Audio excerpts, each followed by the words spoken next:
It's another What's It Like Now video back here on the Wirral channel for you to see what it was like then and now, and maybe say whether you preferred it then or now. But we're here to look at this picture. Now just back up Clatterbridge Road towards the motorway up here is this roundabout.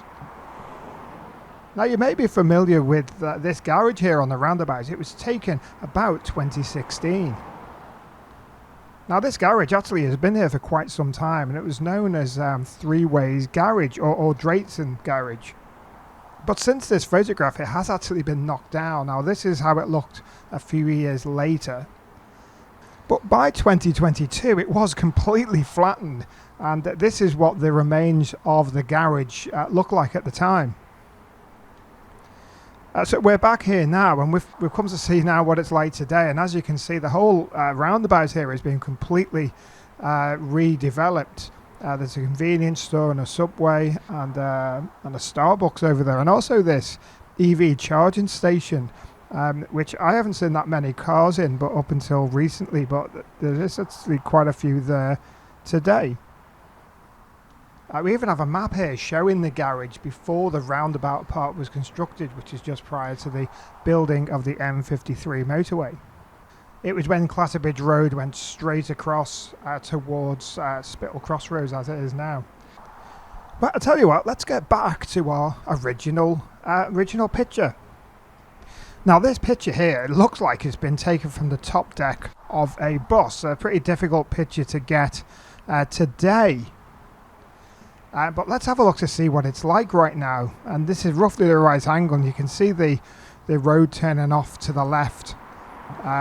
Looks like some of the road markings are the same. Now if we look on this old map again, you can see the junction there, and there's two things labelled. One of them, well, there's an 86, I'm not sure if that's meters or feet above sea level.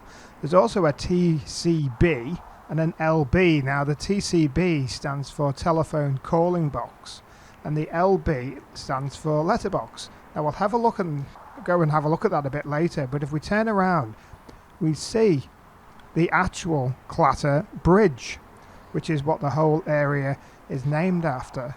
And then look at this, typically, look at that, amazingly, a Crossville bus that was probably used at the time that this photograph was taken goes past.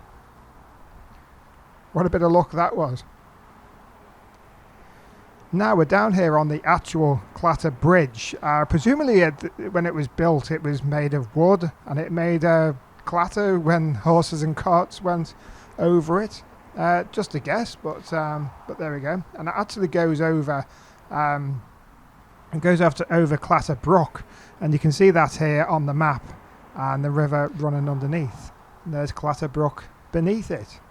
In fact, just as a second point, I've actually been across this bridge when it's been flooded, and amazingly it's a rare occasion where the top of a bridge gets flooded, where the river underneath isn't.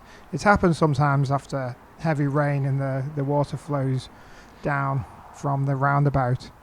And then just off to the left is the entrance to Clare House, and we can see on this old map as well there was a lot of maybe warehouse buildings for the hospital at the time on the site of Clare House.